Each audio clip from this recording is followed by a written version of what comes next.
Hey, Larken Rose here. Time for the Daily Rant. Happy Martin Luther King Day. I'm going to just kind of randomly rant about things related to that. One of the coolest things about Martin Luther King Jr.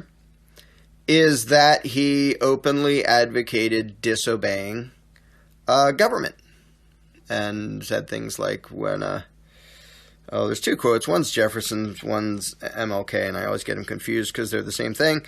If a law is unjust, a man is not only permitted to disobey it, he is required to do so. I think that's the Jefferson one. I think the MLK one was something like, as much as man is obligated to obey legitimate laws, he is obligated to disobey illegitimate ones. That wasn't a direct quote. He used some other word other than legitimate and illegitimate. So that's really cool. He's basically saying the politician scribbles don't determine right and wrong. And if they tell you to do the wrong thing, disobey. And between Martin Luther King and Malcolm X, I much prefer Malcolm X.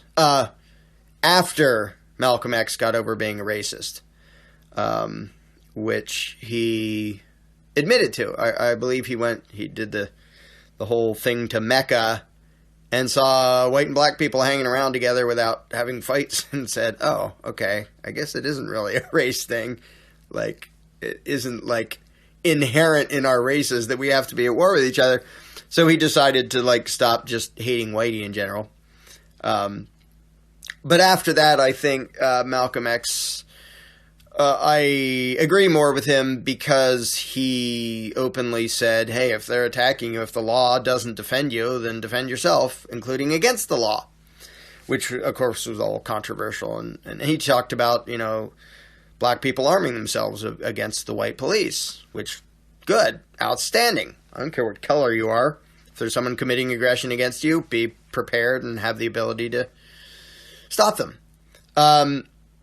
So I like the fact that MLK openly advocated disobedience.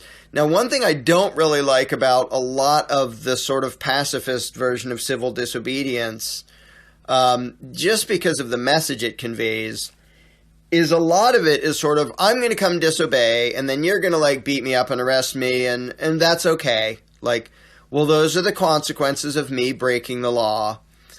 And I've seen this mentality in court rulings about various acts of civil disobedience that, well, you're allowed to disobey as long as you accept the consequences, and then it's okay. That's the courts sort of pretend that they're okay with that. You can disobey as long as you let us beat you up and cage you and rob you afterwards to teach you your lesson. Then it's kind of legitimate.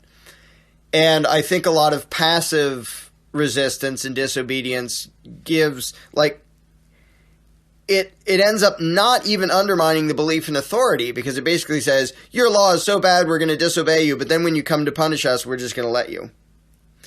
And there can be two reasons for that, and that they may look the same, but I think they send a very different message to the people. One is, I'm going to disobey you and you're going to come beat me up, and I'm not going to fight back because you would kill me. I don't have the ability to successfully physically resist you, so you're going to, I may not even cooperate and you'll drag me away and put me in a cage.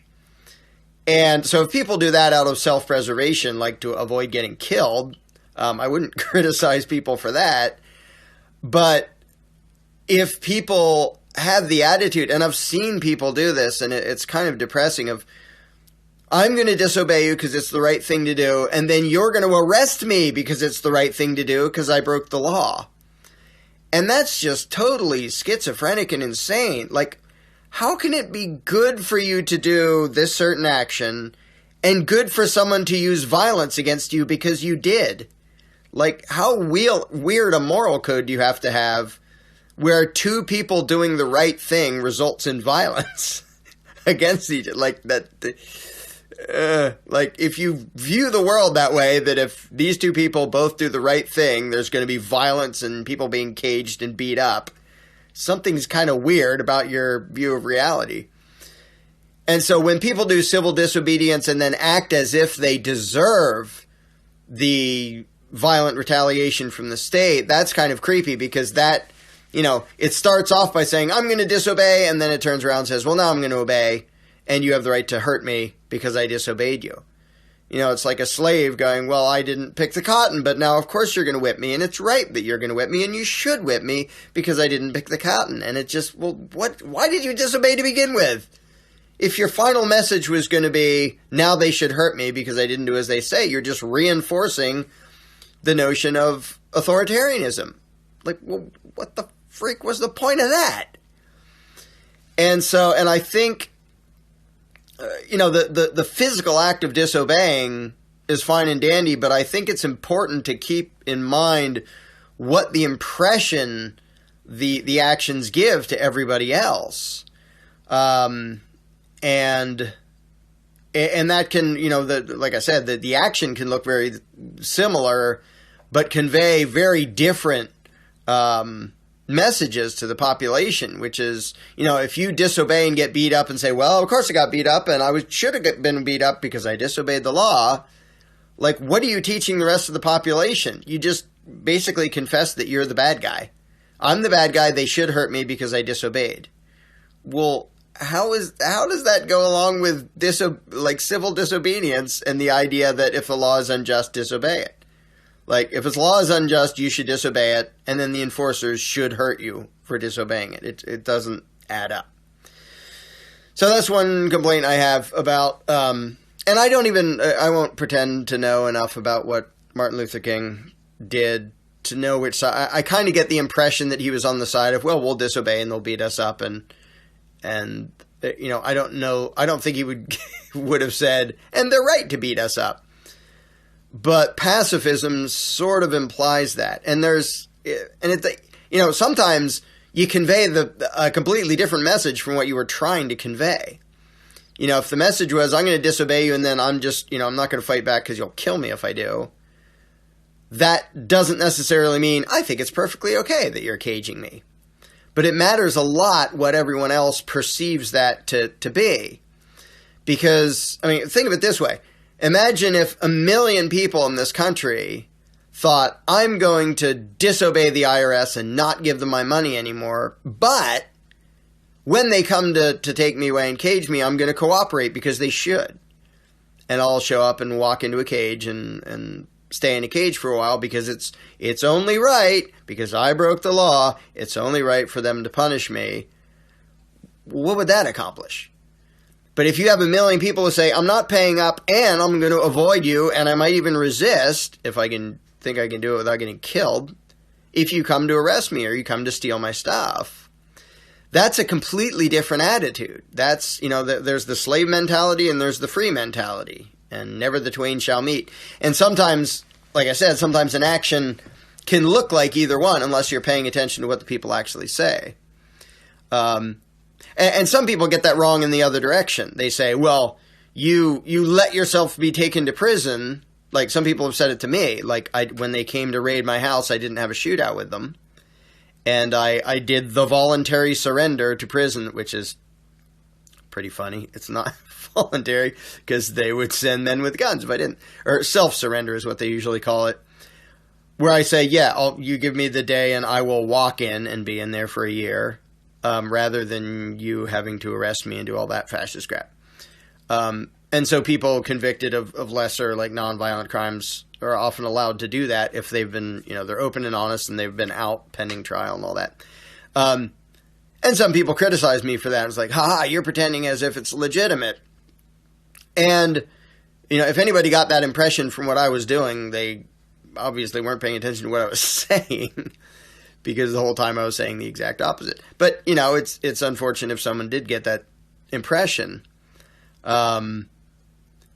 Because I was trying to be pretty dang clear all the way along. I have every right to resist. I have the right to run away. And just for myself, it would work out better if I do it this way. Be in a cage for a year, write a couple books, and then be out. And be speaking out against fascism again. But And people may say, well, you're sort of nitpicking over what message it leaves. Well, the thing is, the entire thing that matters is the mentality of the people, which is why the message matters so much.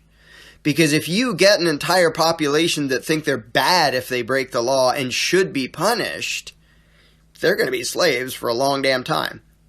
But if you get a bunch of people who think, I have no obligation to bow to these freaks, I have no obligation to give them my money. Now, if their thugs are in front of me with guns, I might cooperate to avoid death. But the moment your back is turned, the moment you're not looking, the moment I can get away with it, I'm not obeying you. I have no obligation to do that. If you have a population with that mentality, they cannot be ruled. Like, you can send your thugs and harass one at a time, and while your thugs are standing in front of them, they might comply. Meanwhile, the other hundreds of millions are disobeying until you show up at their house, and then the empire falls over.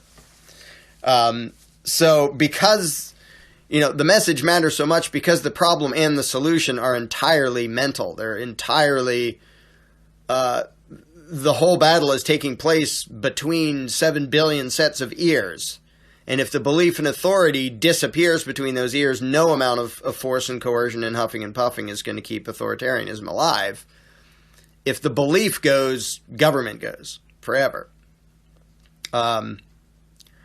So that's one random thing to rant about Martin Luther King.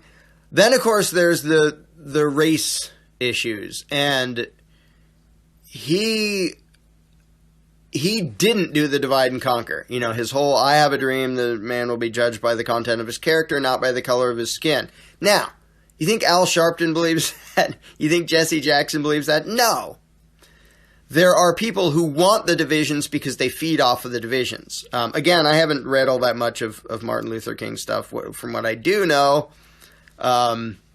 which is mostly from the mainstream media, which may have gotten it completely wrong.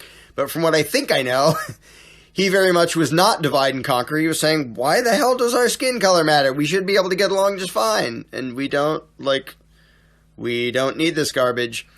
And then, poof, he gets killed. And I won't bother getting into the what actually happened in the conspiracy theory, but of course, government has a vested interest in knocking off anybody who wants to unite the victims of government against the actual aggressors in government. If somebody comes along and tries to start a race war, some black activist stands up and says, Whitey is the problem, the white devil, yada yada, Louis Farrakhan or something, the people in power don't care. Because if their peasants are busy being mad at each other and occasionally shooting each other in a race war or whatever, the tyrants don't care. Like, okay, good. Keep them distracted. We'll rob and control both sets of people while they're getting mad at each other. And of course, it's the same thing in the other direction. The state has every reason to fuel white racism in the other direction. We hate blacks and they're the problem and blah, blah, blah, blah, blah. And have nobody even recognized that if not for government, why would you need to care what some other culture does or what some other people do? If they attack you, you need to care, and then you need to defend yourself.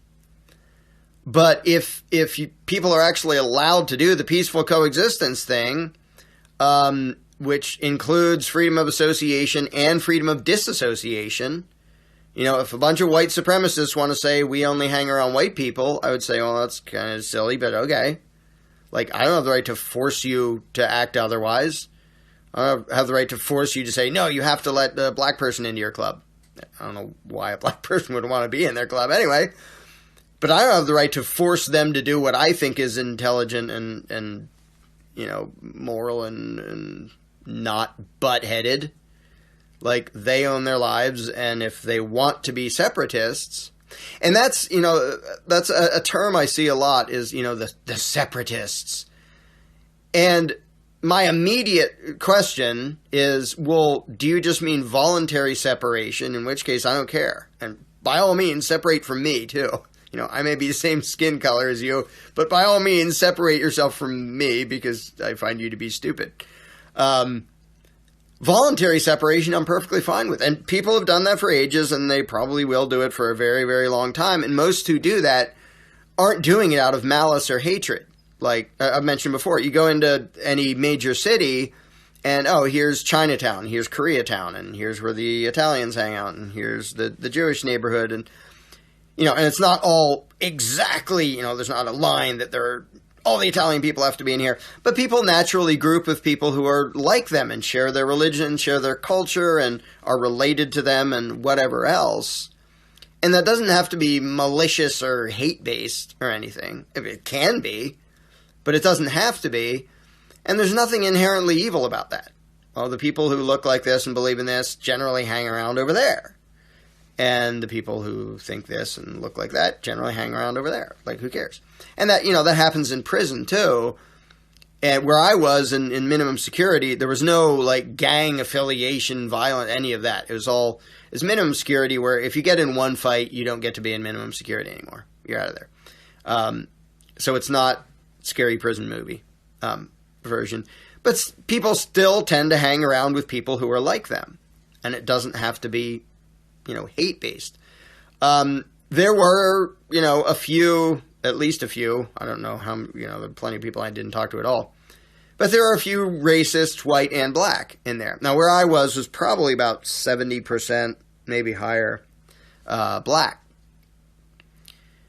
And there were people, you hear racist remarks from one or two guys in particular, white guys, and then there were one or two black guys who were just openly, racist against white people and saying, it's the white devil is the problem with the whole world. And it was sort of funny because they weren't even violent or threatening about it. And I was sort of, I only ever had very short discussions with them, but I mean, they weren't nasty and hostile, which is sort of funny. And I asked, wait, does that include me? Like, am I part of the devil? And like, does that mean I should know about some conspiracy that I'm apparently part of, but nobody filled me in on? Like, am I trying to keep you down? Because I was not aware of that. So please let me know if I'm, like, this conspiracy is so deep that the people in it don't even know about it. So the racism is silly, but we got along. Like, there was no race fights in there, even though there was racism, because kind of who cares? Like, well, I don't like that category of people, and even if your reason for not liking them is stupid, if you just leave each other alone, who cares? Doesn't matter. And that's, when you get things like MLK and the racial tensions and the all the horrible things going on during the civil rights movement, which, as far as I'm concerned, was, switching from one bad idea to another bad idea. Just like when they switched from forced segregation to forced integration. At no point were people free to just choose for themselves. Just, I don't know, if white people and black people want to have a school together or sit in the same restaurant together, let them. And if some black people only want to be with black people and some white people only want to be with white people on their own property, well, then let them. You don't have any right to force them to be open-minded and whatever you want to call it on their own property. They have the right to be the biggest buttheads they want on their property.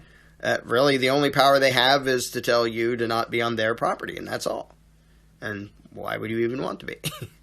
But if they leave you alone, if they don't attack you... Now, of course, there were instances of people attacking other people because of their race, and there still are. Incidentally, blacks attacking whites because of their race and saying that was the reason is hugely underreported because it's a politically correct kind of violent racism. And it isn't all the way politically correct, but we sort of don't talk about that because, when the minority is racist and violent, it's, it's kind of understandable or something. If you're only allowed to openly condemn it if the majority is racist, like, when did morality become relative to how many of you there are? So, like, if a bunch of white people left, then white racism would be okay? It doesn't make any sense. Like, principles apply across the board, or they're not principles. And the thing is, there are people who get power off of the race hatred. And I don't for a minute think that, let's say government, did the slavery enforcement and let's say after 1861, government never again wrote any law having anything to do with race. I don't nearly think we would see the racial tensions we see now between some people. And, it's obviously not most people. Go to any city and there's people of a million different colors hanging out together and getting along just fine. But where there is friction, I think it's totally fabricated and made up by those in power because of the divide and conquer tactic. They want us to be at war with each other. Because if we're not afraid of each other, like, if you look around and you see people of different religions and beliefs and colors and whatever else, and you say, yeah, I'm not particularly afraid of them. Yeah, there's going to be some individuals here and there who are nasty and we'll want to defend ourselves against them.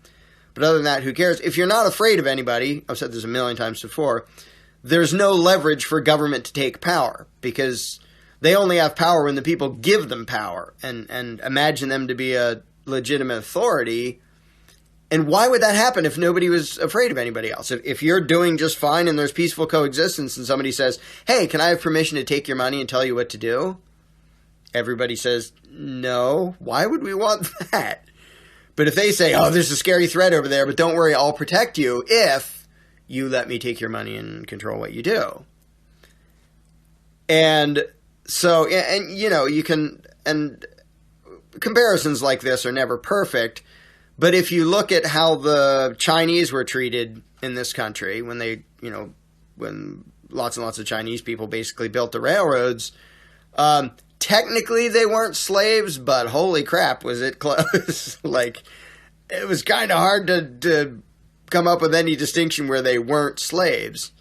And yet, there aren't ongoing, European American and Chinese racial tensions in this country because there aren't groups that feed off of that division, like political groups that feed off that division and have an interest in keeping it going. Because whenever there's a political group that's about political action, they put themselves out of business if they ever solve the problem. Like, Jesse Jackson and Al Sharpton and Louis Farrakhan. Is he even still alive? I haven't heard from that psycho doofus for ages. And David Duke and, all the people going the other direction. Like, what if tomorrow, poof, we're all colorblind and we all get along fine and there's no more racial hatred, all those people are powerless and irrelevant. And they know it. Which is why they'll see somebody will make some comment and they'll, oh, that's horrible racism, we have to do something about it, and let's raise a big hubbub and blah, blah, blah. And there have been a million examples. One that comes to mind from ages ago is Jimmy the Greek said something like, well, you're talking about black athletes and said, well, they're strong because in slave days they were bred to be the stronger ones. And that's just factually makes perfect sense. I haven't studied it. I don't know if it's true, but it makes perfect sense to me. And nothing about that says, therefore, slavery was great. It's just a statement of reality. Like, if somebody came through and killed the weakest half of the white population, the overall gene pool would be stronger and healthier. It would be completely freaking evil to do that, but that's the outcome that would happen. And so he says that, and people decide he's this horrible racist. Nah, because some people want the divisions and the fights to keep going. And so I will be thankful at Martin Luther King today for, as far as I can tell, not doing that. He actually didn't want the divisions anymore. He wanted us to go, oh, who cares about color of your skin? How about the content of your character? Are you a butthead? Are you a nice guy? What? Like, don't care what the outside packaging looks like. What's inside that? And so, and of course, Martin Luther King, like almost everybody, was a statist, and he wanted government solutions to things, and he seemed very collectivist in his political leanings, in the direction of socialist.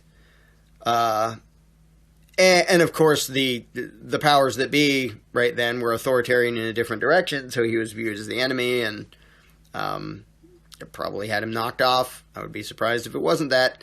But I will honor him this day in, at least, as far as I can tell, not feeding the division. And I think that's probably why he got knocked off. It's probably why Malcolm X got knocked off. And then the groups that were all for racial hatred kept going. And, kept getting funding and kept being in power and having an influence, and the people are saying, how about if we all get along and recognize that the people attacking us are the enemy? You know, Malcolm X at the end was not saying white people are the enemy. He was saying the police are kind of the enemy because they're actually attacking us. That kind of hints that they're the enemy, and we should defend ourselves against them. So,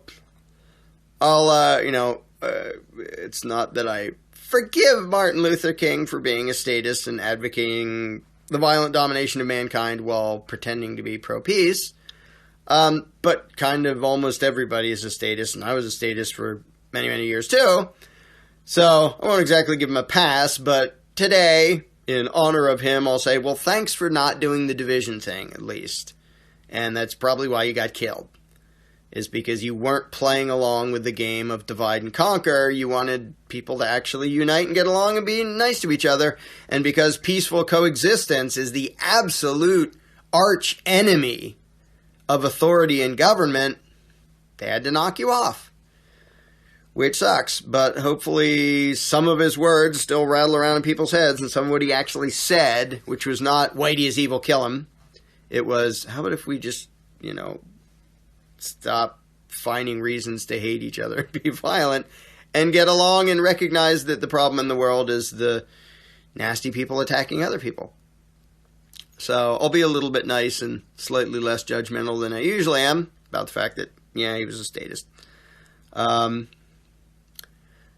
So yeah, thanks for not doing the division thing, and thanks for openly advocating disobeying a perceived authority, which in a way is the same thing as saying it isn't really authority. We don't have an obligation to obey. In fact, we have an obligation to disobey. So, thanks for that, Marty baby. That's all for today.